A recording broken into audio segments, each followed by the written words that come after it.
Assalamualaikum warahmatullahi wabarakatuh. Kami dari kelompok 2 ingin menjelaskan tentang apa itu menganalisis pasar konsumen. Sebelum masuk ke materi, izin memperkenalkan diri saya terlebih dahulu. Saya Muhammad Sandra Sigit dan rekan saya pertama.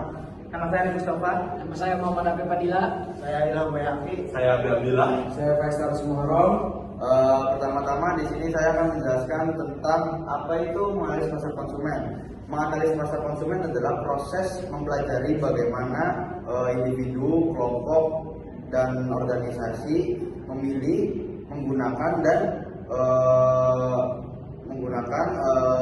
barang, jasa atau barang, jasa, ide atau pengalaman untuk memenuhi kebutuhan konsumen dan keinginan konsumen. Dan materi selanjutnya akan dijelaskan oleh Arif Mustafa.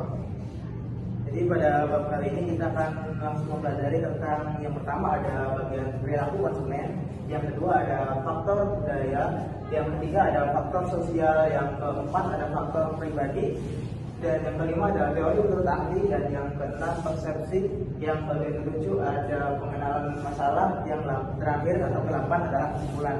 Langsung masuk saja ke materi yang pertama, yaitu perilaku konsumen. Perilaku konsumen adalah perilaku di mana konsumen akan memilih barang atau jasa yang mau digunakan oleh si konsumen tersebut.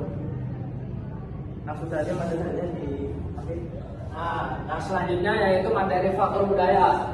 Kelas budaya, suku budaya, dan sosial sangat mempengaruhi perilaku pembelian konsumen.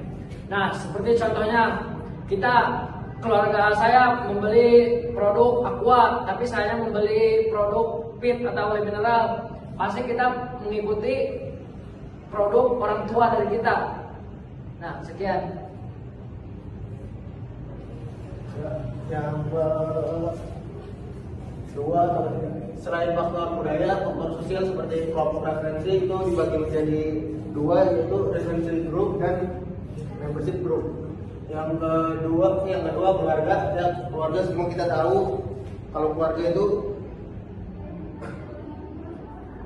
pemimpin opini adalah orang yang menawarkan mana yang terbaik dan mana yang buruk. Terus peran sosial juga berperilaku penting dari faktor sosial. Status juga semua orang sama. Terus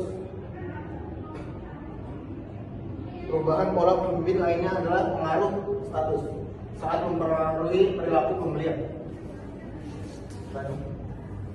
Faktor pribadi. Nah, jadi faktor pribadi ini meliputi usia dan tahap dalam siklus hidup pembeli, pekerjaan, dan keadaan ekonomi, kepribadian dan konsep diri, serta gaya hidup dan nilai. Jadi si faktor pribadi ini bukan hanya berpengaruh terhadap diri kita sendiri, tapi berpengaruh terhadap pekerjaan dan mencakup semua materi yang ada di sini.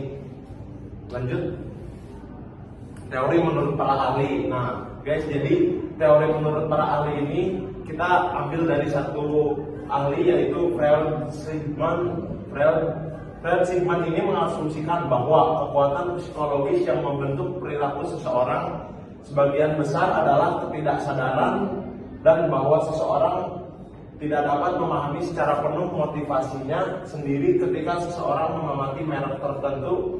Ia tidak hanya mereaksi terhadap kemampuan yang dinyatakan produk tersebut, tetapi juga terhadap tanda lain yang kurang disadari seperti bentuk, ukuran, berat, bahan, warna, dan nama merek. Nah, jadi teori menurut Fred Sigman ini menurut saya adalah menyambungnya ke kuantitas dan kualitas produk tersendiri, bahwa orang mau memilih produk tersebut dilihat dari kuantitas dan kualitasnya. Lanjut. Persepsi. Orang yang termotivasi siap bertindak, bagaimana dia bertindak menurut pandangannya tentang situasi dalam pemasaran. Yang kedua, hubungan fisiologis. Kebutuhan keamanan, misalkan kita butuh motor yang ada kilas bakal keluar nanti suatu saat, atau misalkan butuh gembok alarm mungkin zaman sekarang agar tidak kemalingan. Kebutuhan sosial kurang lebih seperti misalkan snack berukuran besar untuk acara-acara sosial seperti itu. Kebutuhan penghargaan diri atau self reward gitu ya, atau untuk menghargai diri kita sendiri, misalkan ingin membeli suatu barang yang agak mahal seperti sepatu yang harga jutaan atau puluhan juta rupiah seperti itu. Lanjut. Proses pembelian dimulai ketika pembeli mulai menyadari suatu masalah atau kebutuhan yang dipicu oleh rangsangan internal atau eksternal. Internal itu berasal dari dalam diri atau dorongan seperti kita haus, lapar, kita akan mencari atau makanan yang ingin mengenyangkan atau sesuai dengan kepuasan kita sendiri. Sedangkan eksternal itu adalah bisa jadi keluarga, tetangga, misalkan untuk kita melihat keluarga kita membeli mobil, itu pasti kayak ada rasa untuk membeli mobil yang sama atau mungkin lebih baik dari itu. Seperti itu.